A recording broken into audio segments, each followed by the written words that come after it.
नमस्कार। आज आप सब लोगों को यहाँ आमंत्रित करने के पीछे पिछले हफ्ते 10 दिन से जो छत्तीसगढ़ के अंदर कांग्रेस के नेताओं का जो बयान आ रहे हैं और ख़ास तौर पे मोदी जी को लेकर के,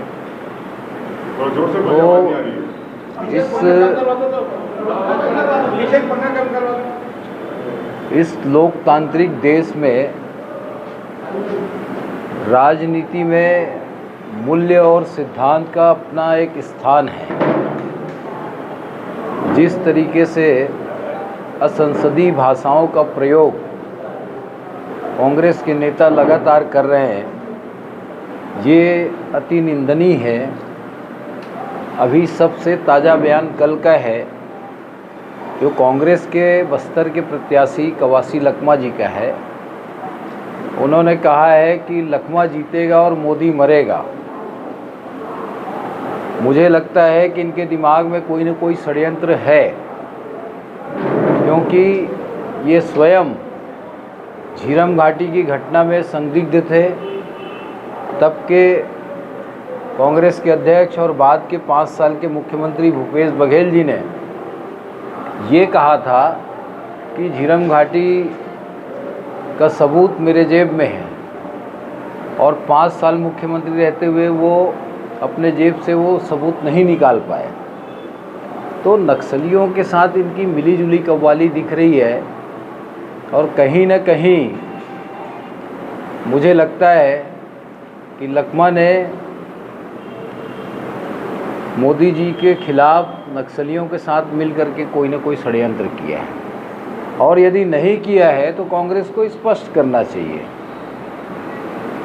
आप सबको विदित ही होगा कि हमारे ही क्षेत्र के मोहला मानपुर में कांग्रेस के विधायक के साथ मंच शेयर करते हुए सुरजू टेकाम ने ये कहा था कि जो भाजपा के लिए वोट मांगने आएगा उसका सर काट दो।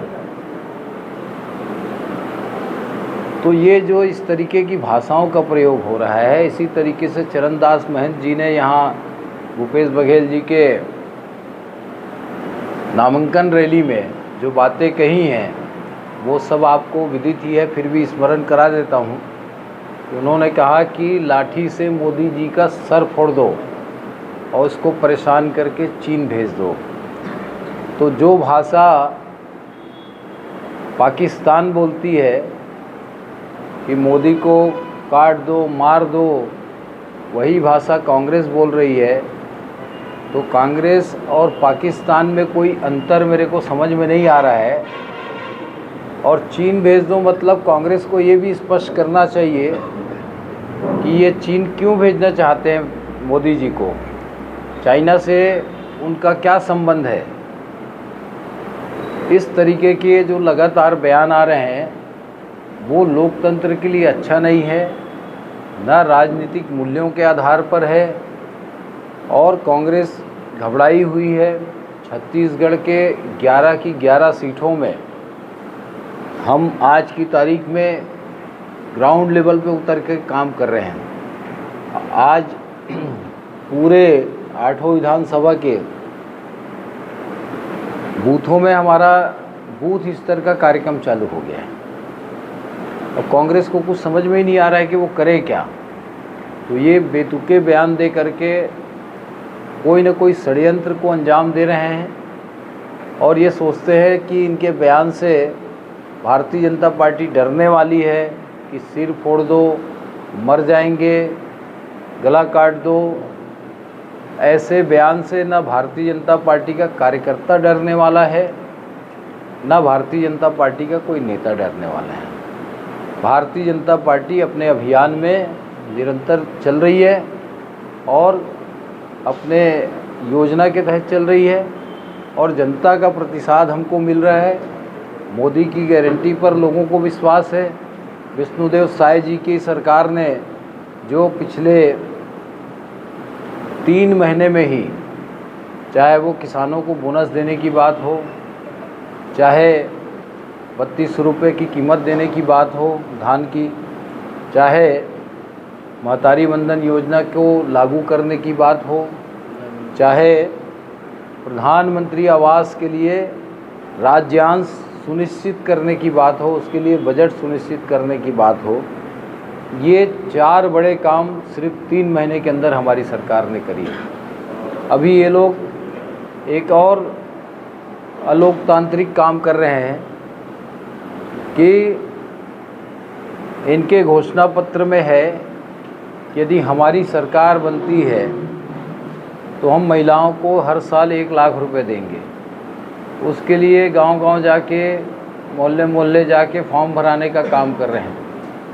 मैं आप सबको स्मरण दिलाना चाहता हूं कि इनके पिछले 5 साल पहले वाले घोषणा पत्र में, आप लोग गूगल सर्च कर लीजिएगा, हर महिला को 500 रुपये देने की बात कही थी हर महीने।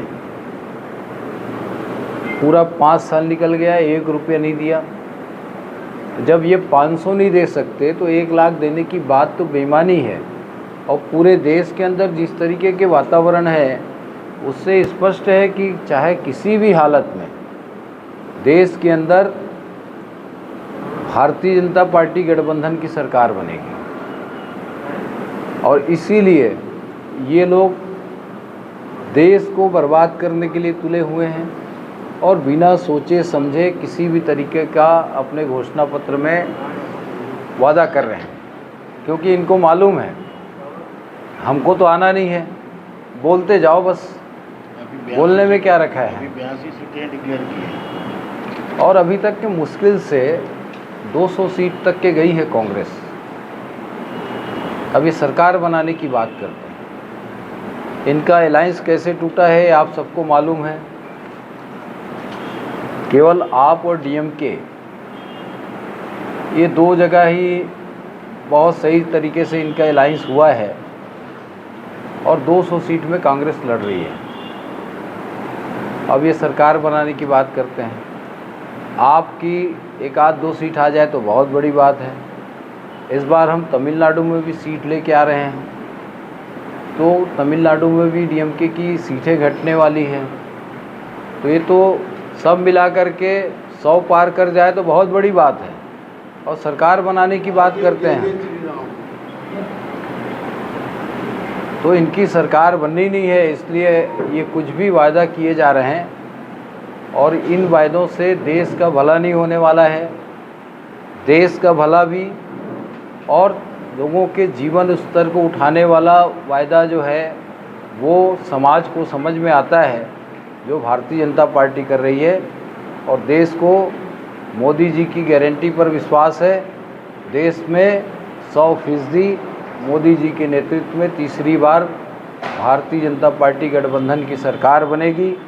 ये कुछ भी कर ले, कुछ भी कह ले, ऐसी भाषाओं का हम सबको निंदा भी करनी चाहिए। और मैं तो कहूँगा कि आप लोगों को भी उतना स्थान नहीं देना चाहिए। जो संसदीय मर्यादाओं के खिलाफ है, जो अमर्यादित भाषा है, इसके लिए खैर ठीक है, वो आपकी जिम्मेदारी है, वो आपको मुझे सजेस्ट नहीं करना चाहिए। लेकिन ये बहुत ही निंदनीय बात है। और ख़ास तौर पे लखमा जी तो महंत जी से और आगे बढ़ गए एकदम।